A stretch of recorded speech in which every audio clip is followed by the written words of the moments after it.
Herkese merhaba, kanalıma hoş geldiniz. Bu videomda sizlerle elimde görmüş olduğunuz ünlü bir markaya ait çantanın yapılışını paylaşacağım. Yapılışı gayet kolay. Öncelikle yuvarlak bir taban yapıyoruz. Yuvarlak tabanın üzerine modelimizi kurmaya başlıyoruz. İstediğimiz duvar uzunluğuna ulaşana kadar. Modeli incelediğimde 10 tane model gidilmişti.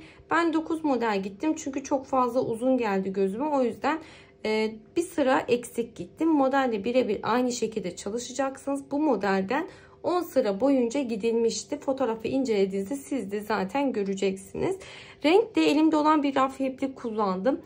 Normalde bu kemerde kullanmış olduğum acı kahve tonunda bir iplik tercih edilmişti. Ben bulamadığım için elimde olan rafya ipliği kullandım. Yaklaşık 400 gram kadar, yani 2 adet rafya ipliğin tamamını kullandım diyebilirim. Benimle birebir aynı ölçülerde çalışacaksınız. En son elimdeki askıyı buraya sabitledim. Kenar kısımlardan dikme yaparak, elimde çıt çıt olmadığı için şu an ağız kısmı boş. Ama bir tane çıt çıt dikerek daha kullanışlı hale getirebilirsiniz. Şimdi yapılışına geçmeden önce ölçülerimden de bahsetmek istiyorum. Taban genişliğini ölçtüğümde yaklaşık 19 santim ölçüsünde. Genişliğini ölçtüğümde çantanın 30 santim. Üstten tabana kadar ölçtüğümüzde ise yaklaşık 23,5-24 santim ölçülerinde çantamızı tamamlamış olduk. İpime uygun 4 milim tığ kullandım. Siz de kendiniz ipinize uygun tığ numarasıyla başlangıç yapabilirsiniz. Yapılışına geçmeden önce videoyu beğenmeyi, yorum yapmayı ve kanalıma abone olmayı unutmayın lütfen. Instagram'da takip etmiyorsanız açıklama kısmına link bırakıyorum. Tıklayıp takip edebilir. Orada yaptıklarınızı beni etiketleyerek paylaşabilirsiniz. Şimdi beraber yapılışına geçelim. Yuvarlak taban yapılışıyla başlangıcımızı yapıyoruz. İpimin ortasına tığımı yerleştirdim. Bir kez döndürdüm. Tığ yardımıyla ipi içerisinden çekerek sihirli halkamı oluşturdum. Siz farklı bir sihirli halka yapıyorsanız, nasıl başlangıç yapıyorsanız o şekilde yapabilirsiniz. Burada 2 tane zincir çektim. Halkanın içerisinden tığımı geçirdim. İpimi çekiyorum. 2 tane ilmeğim var. İkisini tek seferde çekerek sık iğne. Halkanın içerisine döndüm. İpimi çektim. Tek seferde çekerek sık iğnemi yaptım. Halkanın içerisine döndüm. İpimi çektim.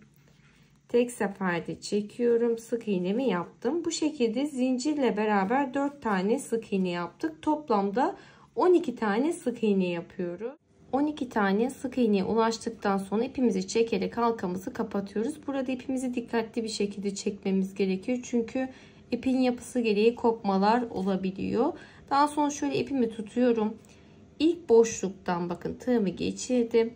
İpimi çekip bir tane sık iğnemi yaptım. Bir üst noktanın başlangıcını yapmış oldum bu şekilde. Hemen en son yapmış olduğum sık iğne öncesinde ilmek belirleyicimi taktım. Bir tane sık iğne yaptım. Aynı boşluğun içerisine döndüm. 2 tane sık iğne yapıyorum. Yandaki boşluğa geldim. 1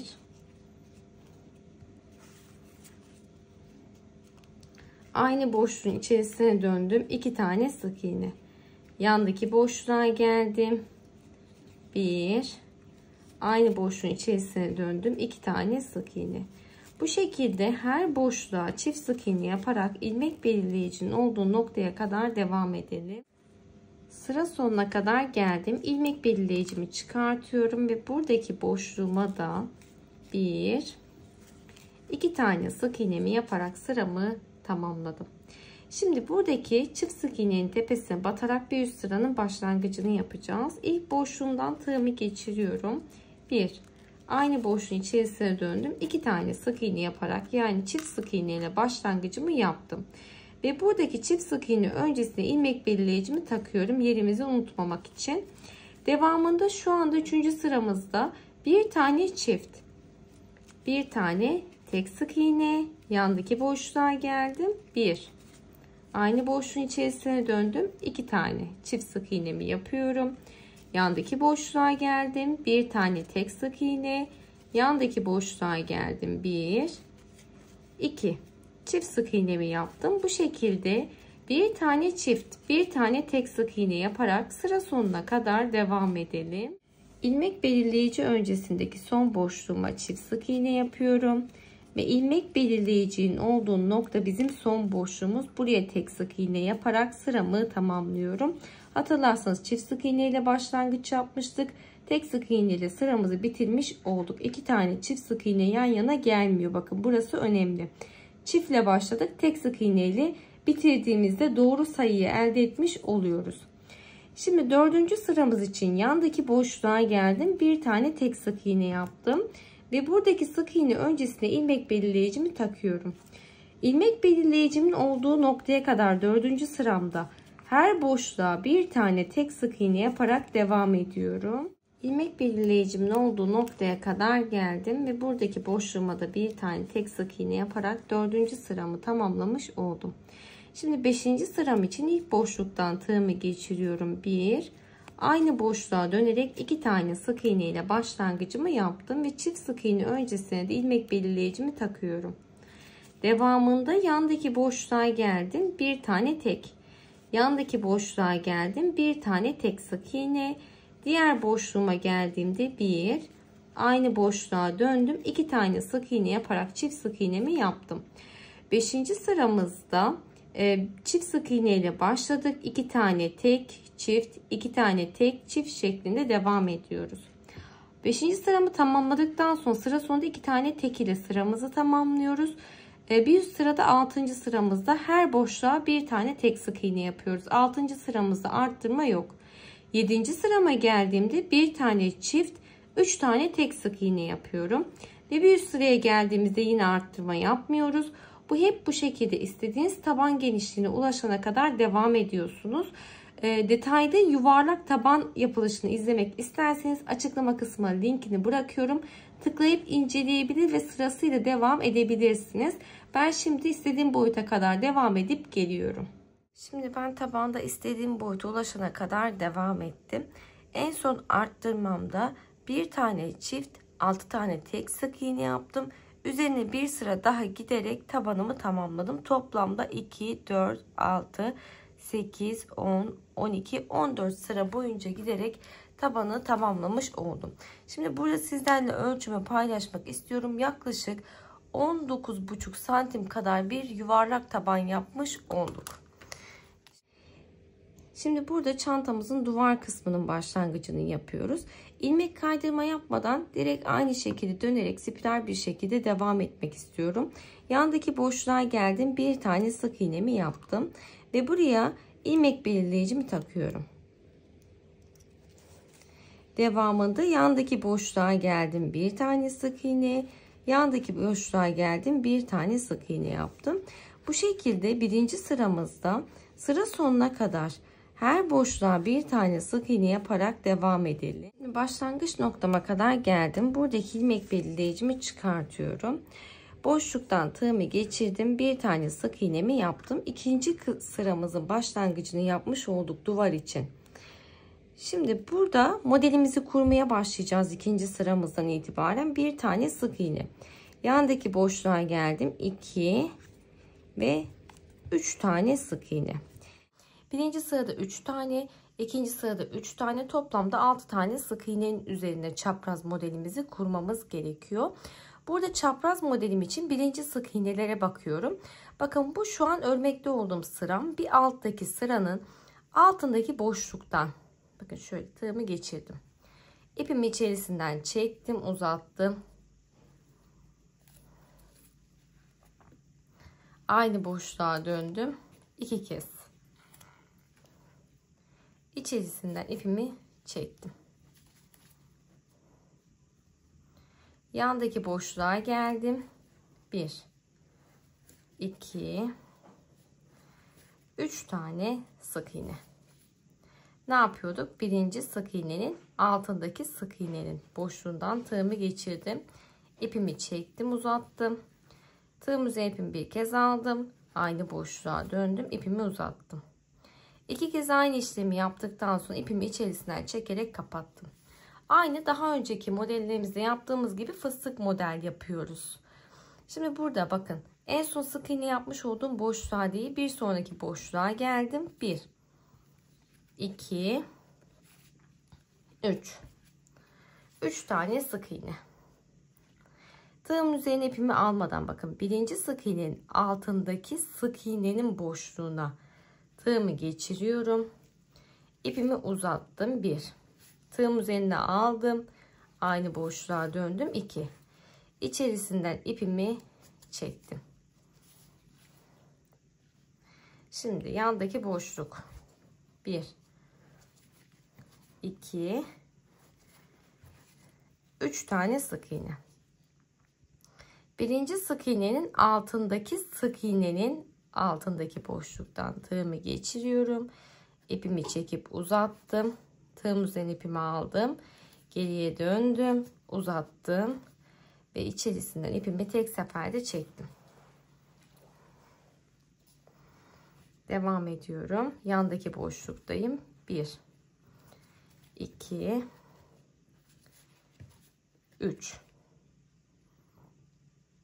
Birinci sık iğnenin altındaki sık iğnenin boşluğuna döndüm. İpimi çektim. Tığımıza ipimi bir kez aldım.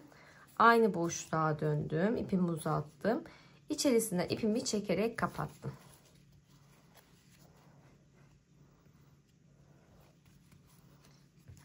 Bir, 2 ve 3. Birinci sık iğnenin altındaki sık iğnenin boşluğuna döndüm. İpimi uzattım. Aynı boşluğa döndüm. 2 kez yaptıktan sonra içerisine ipimi çekiyorum ve toparlıyorum. Yandaki boşluğa geldim. 1 2 ve 3. Tığ üzerine ipimizi almıyoruz. İlkinde bakın birinci sık iğnenin dibindeki boşluktan tığımı geçirdim. İpimi uzattım. Tığım üzerine ipimi bir kez aldım. Aynı boşluğa dönüp ipimi uzattım. İçerisinden ipimi çekiyorum, toparladım. 1 2 3 tane sık iğne. Buradaki boşluğuma döndüm. İpimi uzattım. Tığım üzerine ipimi bir kez aldım. Aynı boşluğa döndüm, uzattım. 2 tane ilmeğim var. Hepsini toparladım, çektim içerisinden. 1 2 3.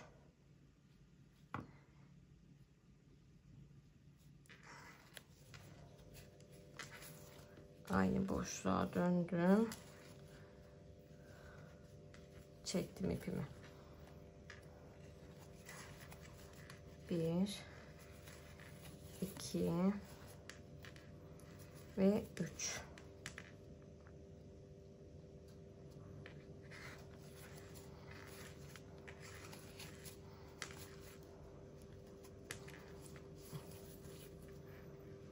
Bakın devam ediyorum hep aynı şekilde. 1 2 3. Birinci sık iğne, alttaki birinci sık iğnenin dibindeki boşluğa dönüyorum. İpimi uzattım. Tığım üzerine aldım ipimi, geriye döndüm. 2 kez uzatıyorum ve tek seferde çektim. 1 2 3. Birinci sık iğnenin altındaki boşluktayım. İpimi uzattım. Tığım üzerine aldım. Geriye aynı boşluk. İçerisine ipimi çekerek kapattım. 1 2 ve 3. Birinci sık iğne, alttaki birinci sık iğnenin boşluğuna dönüyorum. İpimi uzattım. Geriye döndüm.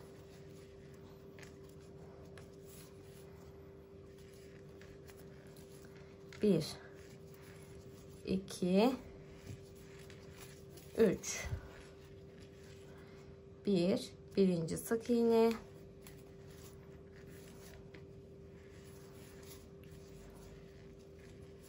toparladım. 1 2 3.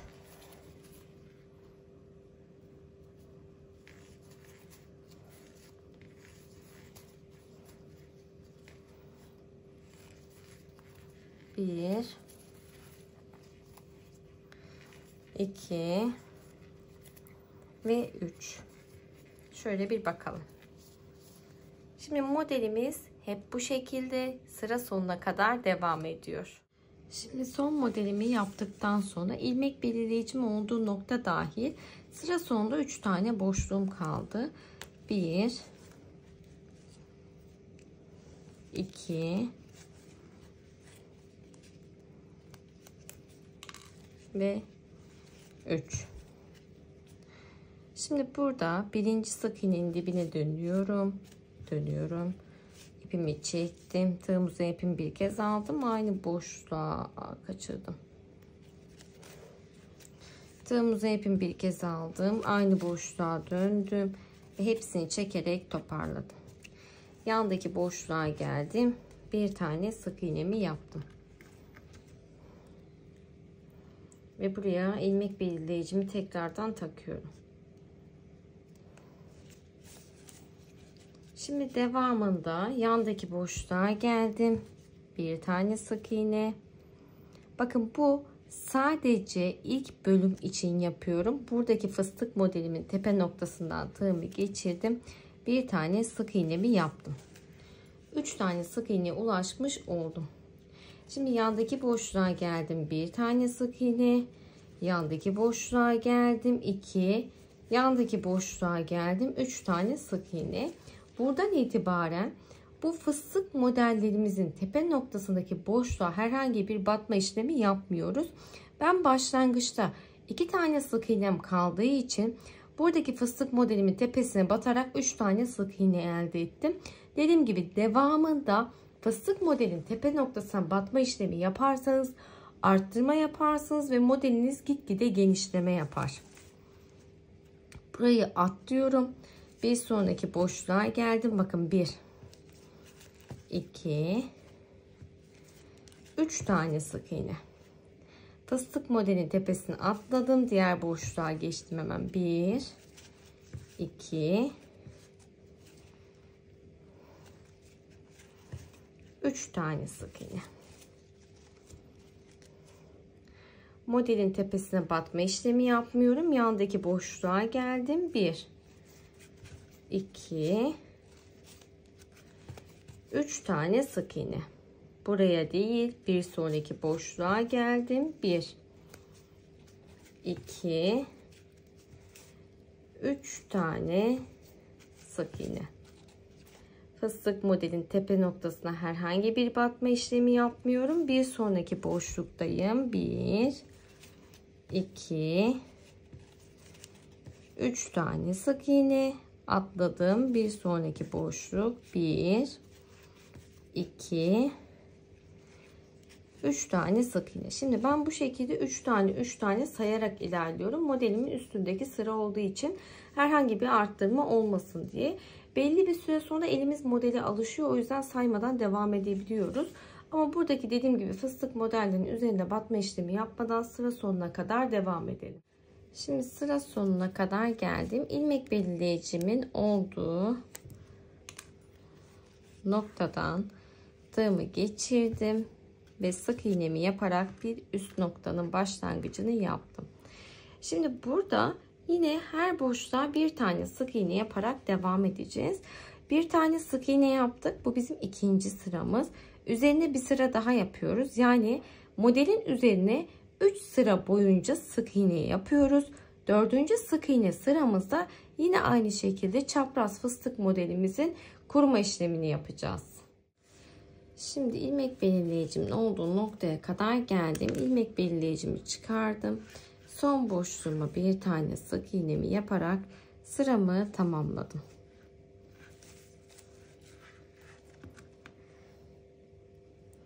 Yine ilmek belirleyiciyi takıyoruz. Şimdi burada sıramızın başlangıcını yapıyoruz. 4. sıramıza model kurma işlemi yapacağız. Bir alt sıradaki modelimizle eşit bir şekilde ilerlememiz gerekiyor. Şimdi buradaki ilmek belirleyici sonrası yapmış olduğum bir tane sık iğne, hatırlarsanız sıra sonundaki modelim için kullanmıştım. O yüzden bunu görmüyorum. Çünkü sıra sonunda modelimi yapacağım. Devamında saydım. 1 2 ve 3 tane sık iğne. Daha sonra birinci sık iğnenin altındaki boşluktan tığımı geçiriyorum. Tığımızı ipimi bir kez aldım. Aynı boşluğa döndüm ve tek seferde çekerek toparladım. 1 2 3 tane sık iğne. Bakın burası birinci sık iğne. Altındaki sık iğne ve onun altındaki boşluğa geliyorum. İpimi uzattım. Tığımızı ipimi bir kez aldım. Aynı boşluğa döndüm ve ipimi tek seferde çekerek toparladım. 1 2 3 tane sık iğne. Birinci sık iğne, altındaki birinci sık iğne ve hemen altındaki boşluktan tığımı geçirdim, ipimi uzattım. Tığımızı ipimi bir kez aldım. Aynı boşluğun içerisine döndüm ve tek seferde çekerek kapattım. 1 2 ve 3 tane sık iğne.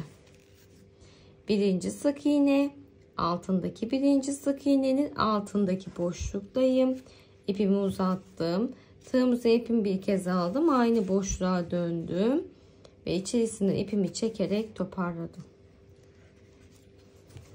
1 2 3 tane sık iğne. Birinci sık iğnenin altındaki sık iğnenin boşluğuna dönüyorum. 1 2 kez aynı işlemi yapıyorum. İçerisinden ipimi çekerek toparladım. 1 2 3 tane sık iğne. Birinci sık iğne, alttaki birinci sık iğne ve altındaki boşluktan tığımı geçirip ipimi uzatıyorum. Çektim ve toparladım. Arada 6 tane sık iğne bırakmış oluyoruz. Ve modelimizi bakın eşit bir şekilde devam ettiriyoruz.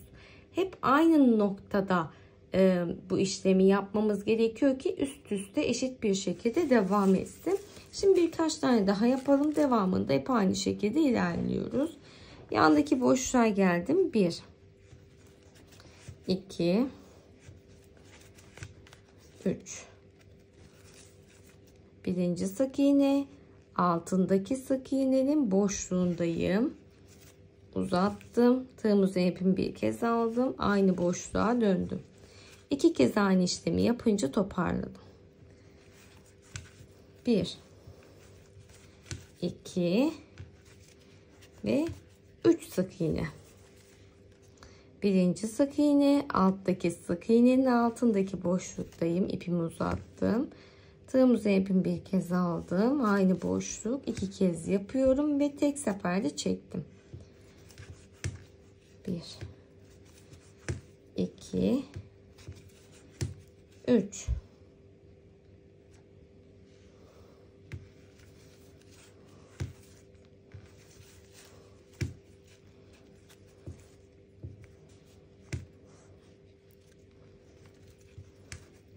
1 2 ve 3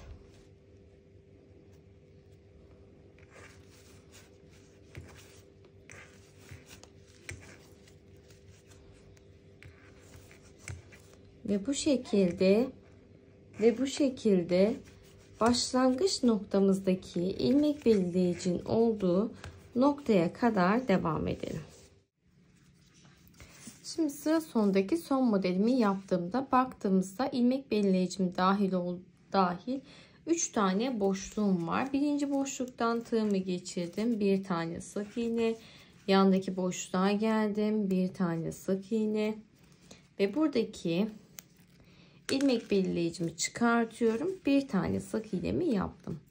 Devamında birinci sık iğnenin altındaki sık iğnenin boşluğuna geldim. İpimi uzattım. Ve tığımızı ipimi bir kez aldım. Aynı boşluğa döndüm. İpimi uzattım. Ve tek seferde çektim. Devamında hemen yandaki boşluğa gelip Bir tane sık iğne yapıyorum. Devam ettim. 2. Ve buradaki son boşluğuma da sık iğne yapıyorum. 3 tane sık iğne. Yine buraya ilmek belirleyicimizi takıyoruz. Şimdi hatırlarsanız sadece birinci sırada buradaki fıstık modelimin tepe noktasına batma işlemi yapmıştım. Ama şu an eşitleme yaptığımız için buradaki fıstık modelimin tepe noktasına batma işlemi yapmıyorum. Direkt bakın, herhangi bir batma işlemi yapmadan bir sonraki boşluğa geldim. 1, 2, 3 tane sık iğne. Fıstık modeli atlıyorum. Bir sonraki boşluk. 1, 2, 3 tane sık iğne atladım. 1, 2, 3 tane sık iğne. Sıra sonuna kadar bu şekilde sık iğneler yaparak devam ediyoruz. Sıramızı tamamladıktan sonra üzerine 2 sıra daha her boşluğa bir tane sık iğne yapıyorum. Yani toplamda bu sıramız dahil 3 sıra boyunca sık iğne yapıyoruz. Sıra sonuna kadar bu şekilde devam ediyoruz. Ve sıra sonunda bir üst noktanın başlangıcını yapıyoruz. Toplamda bu sıramız dahil 3 sıra boyunca sık iğne yapıp gelelim. 4. sıramıza yeni modelimizi beraber başlayalım istiyorum. 3. sıramda ilmek belirleyicimin olduğu noktaya kadar geldim ve buradan boşluktan tığımı geçirip bir tane sık iğne yaparak 4. sıramın başlangıcını yaptım sık iğne için. Şimdi burada ilk sık iğnemizi saymıyorduk, sıra sonundaki modelimiz için olduğu için devamında devam ediyorum. Yandaki boşluğa geldim. 1, 2, 3 tane sık iğne. Birinci sık iğnenin altındaki boşluktan tığımı geçirdim. İpimi uzattım. Tığımızı ipimi bir kez aldım. Aynı boşluğa döndüm. İpimi uzattım. 2 kez çektikten sonra içerisinden ipimi çekerek kapattım. Yandaki boşluk. 1, 2, 3. Birinci sık iğnenin altındaki sık iğnenin boşluğuna geliyorum. 1, 2, ipimi içerisinden çekiyorum, toparladım. Şimdi devam ettim. 1, 2, 3 tane sık iğne. Birinci sık iğnenin altındaki sık iğnenin boşluğuna geldim. 1, 2 kez aynı işlemi yapıyorum. İçerisinden ipimi çektim, kapattım. 1, 2, 3 tane sık iğne. Birinci sık iğnenin altındaki sık iğnenin boşluğuna geliyorum. 1, 2 kez aynı işlemi yaptım, çekerek kapattım ve devam ettim. 1, 2, 3.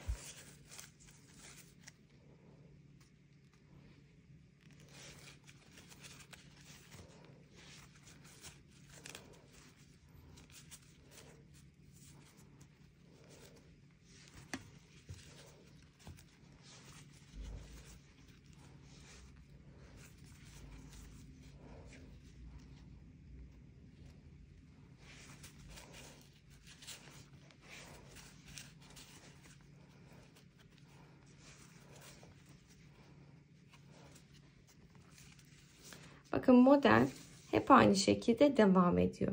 Şimdi yeteri kadar anlatabildiğimi düşünüyorum. Sıra sonuna kadar devam ediyoruz ve sıra sonunda sıramızı tamamladıktan sonra üzerine 3 sıra boyunca sık iğne gidiyoruz. Birinci sık iğnede fıstık modelin tepe noktasına batma işlemi yapmıyoruz. Bunu birkaç kez söylemiştim sizlere. Unutmayalım onu. Yoksa dümdüz bir şekilde ilerlemez modelimiz. Şimdi 3 sıra sık iğne gittikten sonra 4. sıra sık iğnemizde modelimizi kurmaya başlıyoruz. Toplamda modeli saydığımda bu şekilde 10 tane model yapılmıştı. Beraber 3.'yü başladık. Devam edip geliyorum. İlmek belirleyicimin olduğu noktaya kadar geldim. İpimi çekip ilmeğimi içerisinden geçiriyorum ve bir tane zincir çektim. Burada ipimi bir tık uzun bırakıp kesiyorum. Artık sıramızı tamamlamış olduk. Çantamızı daha doğrusu tamamlamış olduk. İç kısmından gizliyoruz en son ipi. Şimdi modeli incelediğimde 10 sıra olduğunu söylemiştim.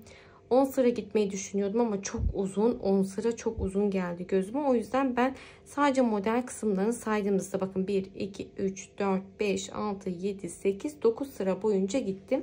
En son sırada da 2 sıra sık iğne giderek modelimin üzerine tamamlamış olduk bu şekilde çantamızı.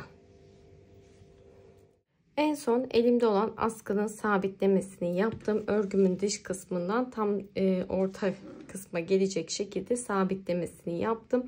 Alt kısma da bir tane çıt çıt dikerek çantamızı tamamlıyoruz. Ben sizlerle burada ölçümü de paylaşmak istiyorum. Tabandan itibaren ölçtüğümde bakın yaklaşık 25 santim kadar duvar kısmı. Genişliği ise 30 santim kadar bir örme işlemi yapmış olduk. Toplamda 2 yumak rafiye iplik kullandım. 400 gram yaklaşık yeterli olacaktır. Videoyu beğenmeyi, yorum yapmayı ve kanalıma abone olmayı unutmayın lütfen. Bir sonraki videoda görüşmek üzere. Hoşça kalın.